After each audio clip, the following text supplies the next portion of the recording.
All right, so today's message: when the storm is turned, your praise has to be turned.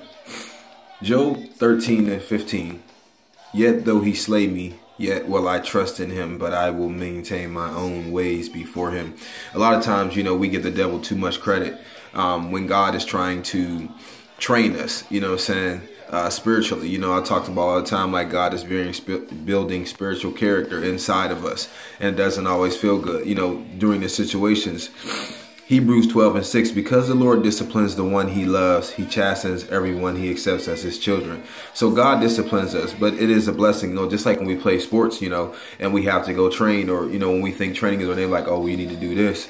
And, when we look at the word discipline, the practice of training people to obey rules or code of behavior, so we ask, why do I have to train? We have to train because, we have to train because life don't catch God by surprise. It catches us by surprise.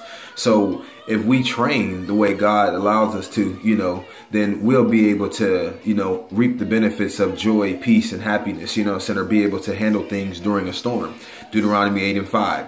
Know then in your heart that as a man disciplines his sons, so the Lord God, your God, disciplines you. So God is perfect in his discipline. Like he knows exactly how much. Remember, he won't put more on us than we can bear.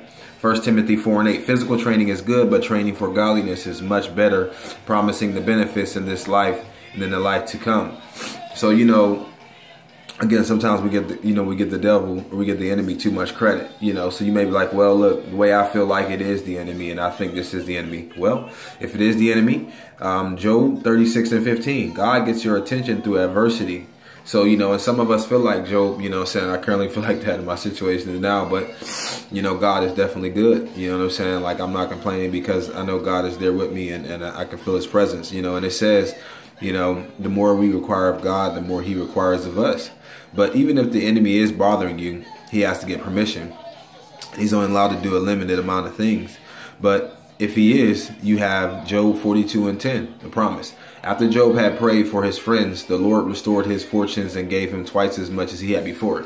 Now, mind you, Job was going through a lot, lost everything, and even in his affliction, he still prayed for his friends. So you mean to tell me that because I'm going through, I still got to pray for people?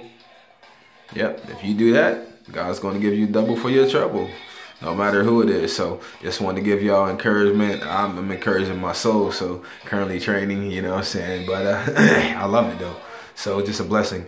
But I just want to tell God, thank you for everything. And just want to tell y'all, have a blessed day. I love y'all. Take care.